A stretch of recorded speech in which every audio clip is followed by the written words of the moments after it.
तो दोस्तों आज मैं एक Persian horror movie under the shadow को एक्सप्लेन करूंगी और इस मूवी की टाइमलाइन को 1980 की दिखाई गया है। तो मूवी की शुरुआत होती है 1980 में, जहां ईरान और इराक के बीच लड़ाई चल रही थी। इसी बीच तेहरान शहर में हमें शीदे नाम की एक मेडिकल स्टूडेंट दिखाई जाती है। वो यहाँ पर अपनी पढ़ाई कंटिन्यू करना चाहती, लेकिन उसकी पढ़ाई रोक दिया जाता है क्योंकि यूनिवर्सिटी में वो बहुत ही ज़्यादा पॉलिटिकली एक्टिव थी। अब वो निराश होकर घर लौटती है, जहाँ वो अपने मेडिकल बुक को पकड़ के इमोशनल हो जाती है क्योंकि ये बुक उसकी माँ ने उसको दिया था और उसकी माँ का ही सपना था कि वो एक डॉक्टर बने। अब शीदे उस किताब को संभाल कर रख दे। अब हमें शीदे की हस्बैंड इराज को दिखाई जाती है और इन दोनों की एक बेटी भी है जिसका नाम है डोरसा। फिर हमें पता चलता है कि इन लोगों की बिल्डिंग में हमेशा ही बॉम्ब गिरने की खतरा बना रहता है और ऐसा होने पर एक सायरन बजती है और बिल्डिंग की सभी लोग बेसमेंट में आके छुप जाते। अब वहाँ पर डोरसा एक अनजान लड़के से मिलती है जो कि ना उसकी कान में कुछ फुसफुसा कर कहती है और उसके हाथ में कुछ दे देती है। अब ये सब शीदे भी देख रही थी, तो उसे अपनी पड़ोसी से पता चलता है कि वो इब्राहिमी फैमिली के साथ रहने के लिए आई है। अब अगले दिन शीदे के हस्बैंड को इल्लिम नाम की एक जगह पर बुलाया जाता है क्योंकि वो भी एक डॉक्टर है और इल्लिम एक वार प्रो जोन है। अब जाने से पहले इराज चाहता था कि शीदे डोरसा को लेकर इराज की माता पिता के घर चली जाए क्योंकि तेहरान बहुत ही ज्यादा सेफ नहीं था, पर शीदे मना कर देती है। अब इराज के जाने से डोरसा बहुत दुखी हो जाती है, तो इराज उससे कहती है कि उसकी फेवरेट डॉल कीमिया उसकी प्रोटेक्ट करेगी। अब अगले दिन सुबह डोरसा शीदे से कहती है कि उसे रात में डर लगती है और उसे जिन भी दिखाई देती है, तो शीदे उसे कहती है कि जिन जैसी कोई चीज नहीं होती, जिसकी जवाब में डोरसा कहती है कि जिन होती है और मेहदी ने उसे एक मैजिकल बॉल दिया था जिन से प्रोटेक्ट करने के लिए, जो कि ना उसने कहीं पर घुमा दी है। अब इसके बाद शीदे जाती है मिसेस इब्राहिमी के पास और उसे बताती है कि मेहदी डोरसा से ये सब जिन की बातें मत किया करे क्योंकि इससे उसकी बेटी को डर लगता है। पर मिसेस इब्राहिमी बताती है कि ये तो बिल्कुल नामुमकिन है क्योंकि मेहदी तो बोल ही नहीं सकती, क्योंकि वार के दौरान मेहदी ने अपने पेरेंट्स को अपने सामने मरते हुए देखा था। उसके बाद से वो बोलना बंद कर दिया। लेकिन यहाँ पर मिसेस इब्राहिमी जिन पर यकीन करते हैं और वो कहते हैं कि जिन हवा के साथ ट्रैवल करते हैं। अब इसी बीच फिर से शहर में हमला होने लगती है, तो शीदे जल्दी से डोरसा को बेसमेंट में जाने के लिए कहती है, लेकिन डोरसा अपनी डॉल कीमिया को ढूंढने के लिए अंदर चली जाती है और इसी दौरान एक मिसाइल आके इनकी बिल्डिंग के ऊपर गिरती है जिससे इनके वॉल पर क्रैक आ जाती है और डोरसा बेहोश हो जाती है। और शीदे जब उसे होश में लाती है तो वो बहुत डरी हुई थी और वो कहती है कि उसने जिन को देखा है और जिन यहाँ पर आ चुकी है। अब इसी दौरान उनकी पड़ोसी शीदे के पास आती है और कहती है कि वो उसके पिता को बचा ले क्योंकि वो एक मेडिकल स्टूडेंट है और उनके घर पर मिसाइल गिरने की वजह से उसके पिता को हार्ट अटैक आ गया है। लेकिन शीदे बहुत कोशिश करने के बाद भी उसे बचा नहीं पाती और उनकी मौत हो जाती है। अब कुछ देर बाद ही इस मिसाइल को उनकी बिल्डिंग से हटा दिया जाता है और इसी दौरान डोरसा की डॉल नहीं मिल रही थी और डोरसा का कहना है कि जिन्स ने उसकी डॉल कीमिया को छुपा दी है। और तो डोरसा को बहुत तेज बुखार भी आती है जिससे शीदे को लगता है कि बुखार आने की वजह से डोरसा ये सब चीजें बोल रही है। लेकिन डोरसा को हर रात नाइटमेयर आ रही थी और उधर शीदे को भी काइंड ऑफ नाइटमेयर आती थी, लेकिन वो जिन वाली बात मानने के लिए राजी नहीं था। अब इन सब के दौरान शीदे को अपनी वर्कआउट टेप कहीं नहीं मिल रही थी।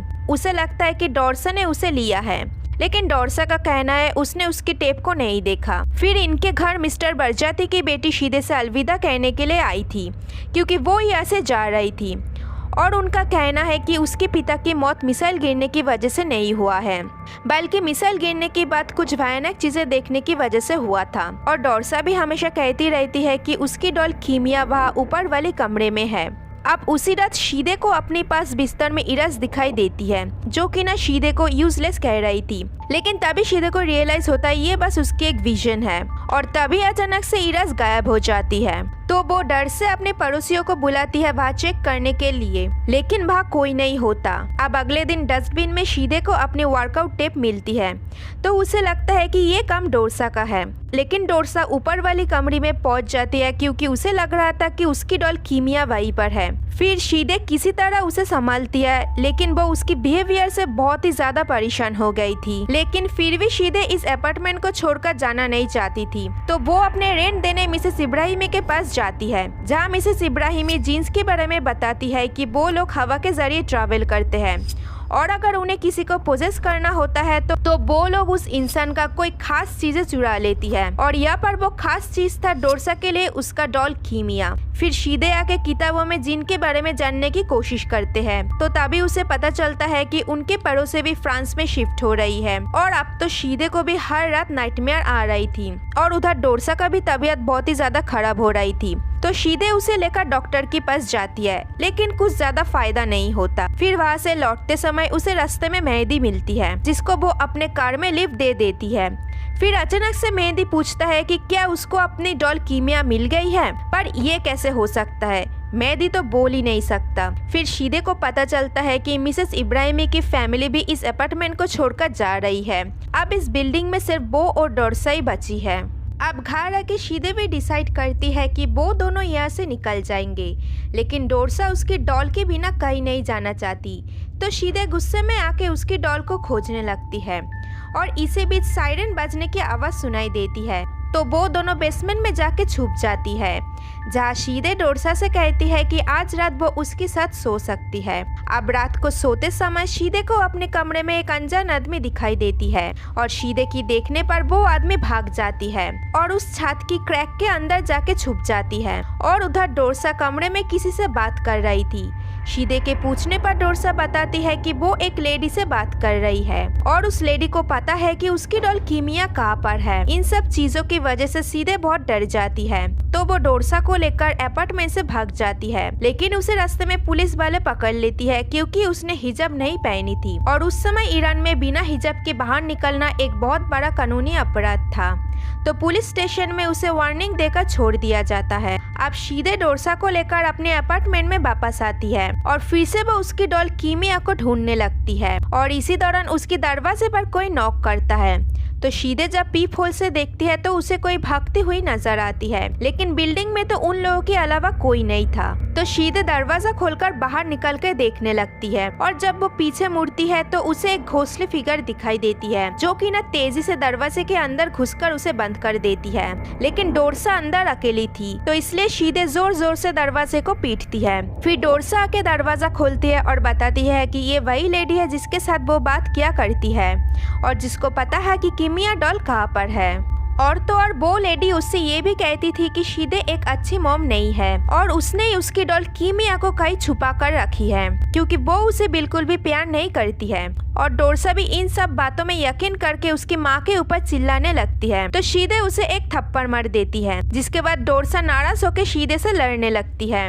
अब उसी रात शीदे को एक नाइटमेयर आता है, जहाँ वो डोरसा को पोजेस हालत में बैठी हुई दिखती है और उसके सामने ही खड़ी हुई थी वो घोंसली लेडी, जिसके बाद शीदे की नींद टूट जाती है और वो डोरसा के रूम में जहाँ पर डोरसा अपने बेड के नीचे छुपी हुई थी। फिर इसके बाद शीदे को इराज की तरफ से एक कॉल आता है, जहाँ वो उसे एक बूढ़ी मॉम कह रही थी क्योंकि उसने अभी तक इस बिल्डिंग को नहीं छोड़ा है और उसे डोरसा के बिल्कुल भी फिक्र नहीं है, जिससे वो समझ जाती है कि ये कॉल उसे उस जिन ने किया है। अब डोरसा जिद करती है कि उसकी माँ शीदे ने ही उसकी डॉल को छुपा कर रखी है और अगर ऐसा नहीं है तो वो उस लॉकर को खोलकर दिखाए। तो शीदे जब उस लॉकर को खोलकर दिखाने जाती है तो उसे वह अपनी माँ की दी हुई किताब की जगह कीमिया डॉल मिलती है, वो भी टूटी फूटी हालत में, जिसे देखकर डोरसा नाराज होकर उसे झूठा कहती है। तो शीदे उसे समझाती है और कहती है कि ये काम उस जिन का है क्योंकि वो उन दोनों को अलग करना चाहती है, जैसा कि उसकी वर्कआउट टेप डस्टबिन में मिला था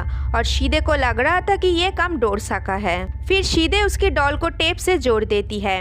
अब जबकि उन्हें किमिया डॉल मिल गई थी तो शीदे बिल्कुल भी देर नहीं करते हुए डोरसा को लेकर अपार्टमेंट से भाग जाती है। लेकिन सीढ़ियों के पास आकर डोरसा की आवाज उसे अंदर अपार्टमेंट से सुनाई देती है, तो उसे लगता है कि उसने अपनी बेटी को वहाँ अंदर ही छोड़कर आए हैं और जो उसके साथ है वो उसकी बेटी डोरसा नहीं है। तो वो भागकर अंदर जाती है जहाँ डोरसा बेड के नीचे छुपी हुई थी। जब वो उसे बाहर निकलने की कोशिश करती है तो डोरसा घोस्ट में बदलकर उसके ऊपर अटैक करती है।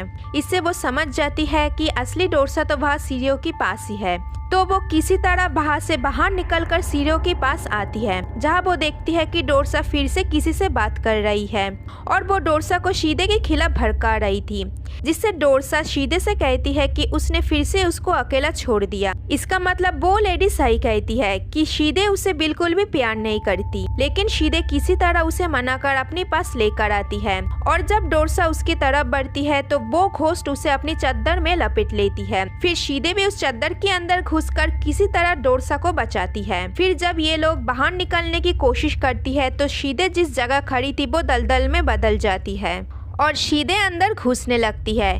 तो वो डोरसा को बाहर निकल जाने के लिए कहती है, लेकिन डोरसा बाहर नहीं जाकर उसकी माँ की मदद करती है और शीदे उस दलदल से बाहर निकल जाती है। फिर ये दोनों सीधे पार्किंग लॉट पे जाके अपनी कार से इस अपार्टमेंट से बाहर निकल जाती है। लेकिन कार सीट में हम देखते हैं कि किमिया डॉल की हेड वहाँ पर नहीं है और वो तो अभी तक उस अपार्टमेंट के अंदर ही है और उधर शीदे की मेडिकल बुक भी वहाँ पर है जो कि ना उसकी माँ ने उसको गिफ्ट किया था।